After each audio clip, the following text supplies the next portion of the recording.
This turns to this in 5 minutes. This turns to this in 5 minutes. This turns to the soup 5 to 8 minutes. Hello lovely people of the world. Today I would like to share with you life-saving, incredibly fast and incredibly tasty 3 of my food prep ideas. If you're ready, let's start. A simple sheet of meat can turn into a doner like this. Tear it in pieces, put it in the pan with a bit of butter. Look at this beautiful thing. In like 2-3 minutes, it becomes this gorgeous doner that literally I cannot find in Istanbul this tasty doner very often. On top of a pilav, it becomes a really nice, gorgeous meal, or you can wrap it around and make it a durum, or you can put it on top of a salad, and then you get this kebab-like, incredibly healthy and light dinner for yourself or for your loved ones. It can stay in your refrigerator in sheets like this. You prepare once and make 6 sheets and then use it anytime you like. All summer I carried it to Bodrum, and this was my thing when a friend came in or when I felt really hungry and wanted to have a good meal. This was something that I had done through the whole of summer. It's so gorgeous.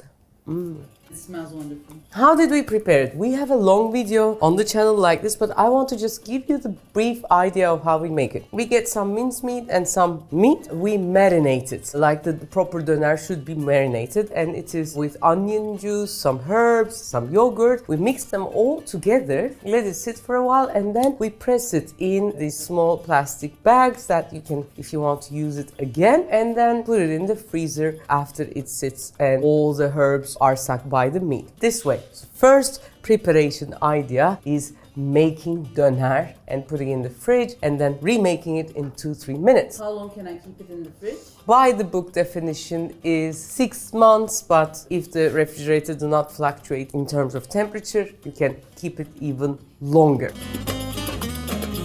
Another technique that I have discovered this year, we have food that we prepare small and then we add water and they grow big, like soups, coffee, rice, and like stews, all the stews that you can think about. It could be a meat stew or it could be veggie and meat stew. So let's prepare the batch, let's say if it's a soup, in a big amount, and then without adding water, put it in the freezer, and then when you want to use it, let's say we're gonna make a lentil soup. These are 3 soup? These are soup, yes. Is it like dehydrating or is it pre-cooking? It's not dehydrating. We didn't hydrate it. I will tell you the recipe, but I'll show you how you make it. In the fridge, we have these batches like this. They are ready here. Probably these are ready from March. These are here. Let's say Burak came to my house. We're gonna eat soup.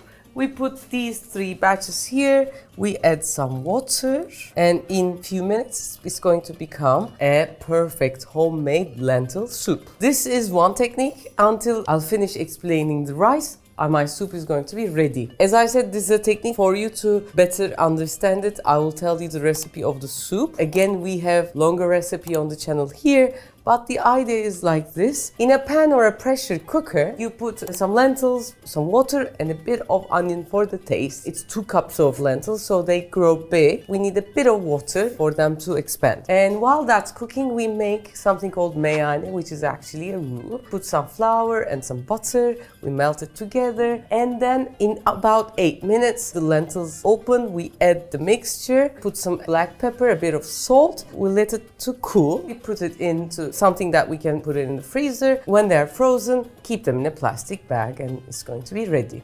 So when you use it, again, as you can see, it starts to melt and it's going to be a ready, very nice soup with its roux, with its lentils. This is a lentil soup. You can make almost any soup. Think of the soup you like. Think of it how you bring it to a stage where you add more water. Instead of adding more water, don't do it, and use this technique for your own recipes as well. Is this the technique you developed? Yes, this is the technique that Yeah, I live and breathe cooking, so that's the thing. Actually, I thought about Inan. It was the season of Ramadan and lots of cooking has to be done. And what kind of preparation can that be? So it was that technique. I'm going to very fast show you how to also make the pilau.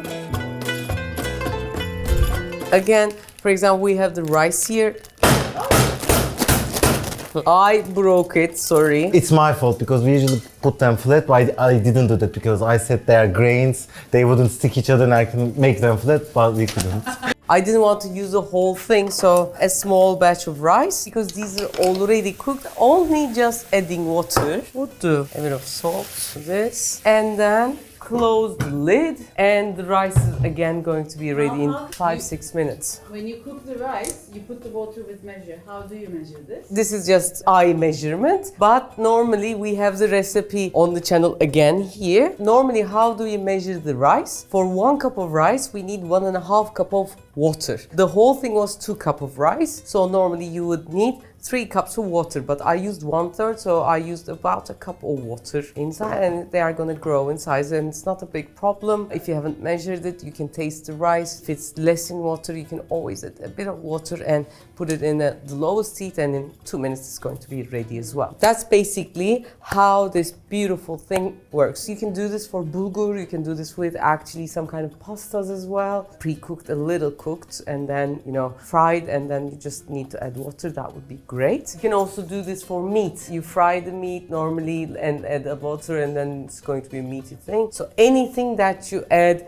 in the last minute can be used. Do it in big batches. Let it cool, refrigerate it, and take a bit out and make it, and it will be fresh and ready-made. It won't be a recipe that you have made and then put it in the fridge, because what ruins the whole cooking process is the water that it sucks in. Because the water, when gets frozen, grows bigger, and it's the thing that damages the cells of the goodies that we freeze. But because we don't add water a lot or at all, we are saved from that taste of a food that is frozen and then defrosted. And secondly, the good thing about this technique, it takes less space. For example, if it was a soup, you directly freeze the soup, you have to freeze at least 4 times bigger. In a fridge like this, you can have almost a month or 3 weeks of food in the fridge very easily on the smallest fridge like this. Bahar, before we move on, please come closer. This is the soup. There are a little bit of lumps, but it doesn't mean anything. I think it's a bit thick. I can always put a bit of water in. Or you can put it in a blender. No blender is needed because I was just all the time talking. Didn't have the chance to stir it really well. But as you can see, the soup is ready. Even easier than instant. Easier than instant soup? Healthy, no additives, and no nothing. And let's look at the rice. How do we understand what the rice is ready? There's still water in, but this is going to be ready in a few minutes. When we do this, it shouldn't come back together. Water has to be evaporated, but you can see the rice is ready. A small break to the video. My morning routine became reading your comments to understand what you want, what you need, how you feel about our content. And I came up with this video idea after your comments. So your comments are really incredibly important. Don't hesitate to give them to us. And also, if you show your support by sharing in every kind of media of the recipes and the techniques that you like, it means the world to us. It is actually an older technique of mine. I call them the jar fries. I think some more people on the internet started to call it a jar fry. It was our thing that we have developed. What is a jar fry? Actually, this layering of jars started years and years ago, almost 15 years ago. We had done it all for the TV. You put layers of things and then you put the sauce and you have the ready salad. The rule was there, you put the one with the watery thing at the bottom so that the water wouldn't ruin the whole salad. What do we do on the jar fry? I always love ordering Chinese food because it's meat, you don't have to eat bread, and you also eat veggies at the same time. And also it's a great technique at home. If you have leftover veggies, 1 or 2 things from past times, it's a great way of using them as well. So the rule is, you put the meat on one jar and you put the veggies on the other jar. Rule on the veggies, the hardest one to cook goes to the top. The easiest one to cook would be at the bottom, which is parsley, The hardest one is, of course, the onion. Nuts and the onion. What do? We put some olive oil in. First we put what, Bahar? First we put the meat. Bravo. 100 grams for me. As far as I remember, veggies stay fresh for almost 2 weeks. In our refrigerator, it does stay fresh for 2 weeks. What about the meat?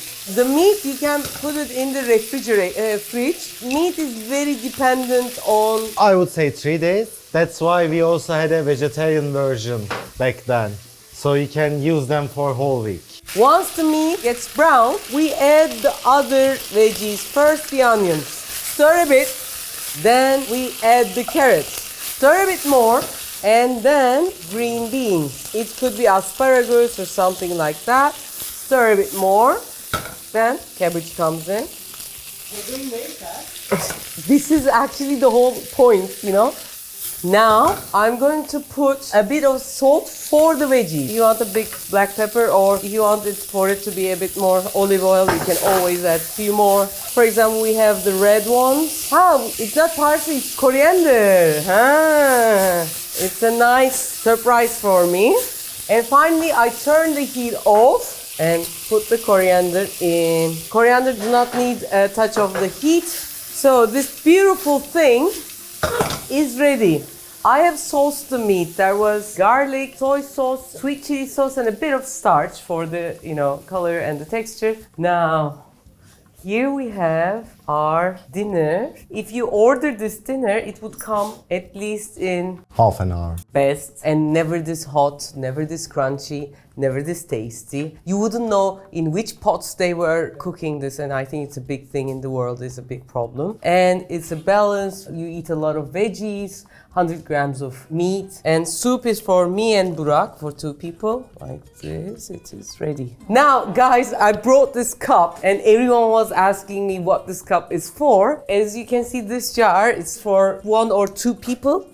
But let's say you're a family of 4, you can make it in a place like this. The same idea, the size is gonna be bigger, so it will work. You can put your meat in a jar like this and the veggies in a jar like this, and then ready. Even you can put the meat in a plastic bag and freeze it. Of course. And do it for months and months. Yes. The idea of jar fries is, for example, you get your veggies on a Sunday in 2 hours with your husband, your wife, your kids, alone, whatever you like. You can make 3-4 jars for 1 each day, and few different kind of meat. It could be a sausage, it could be anything. The meat could be something that is already ready as well. But you get the taste of the meat and mix it with veggies in 2-3 minutes, and the gorgeousness gets distributed to the whole thing. That's the idea of the jar fry. So, to summarize it all up, this turns to this in 5 minutes. This turns to this in 5 minutes.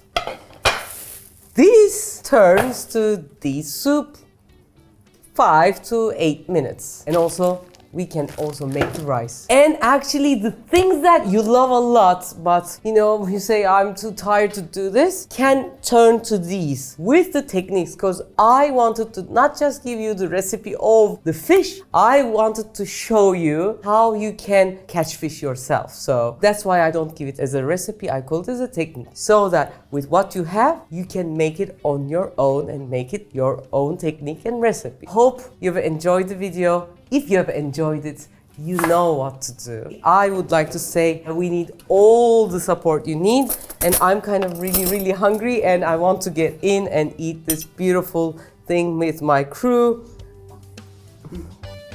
Döner to die for. Look at this, the chicken and my veggies. So soft, so incredible. You might say, Refika, these green things, for example, cooked just for 2 minutes. Are they cooked? They are crunchy, but they are cooked, and that 2 minutes is enough for it to have that greatness. I'm sorry, Soup, after these are here, you are my companion in cold days, and today is a very hot day, so take care.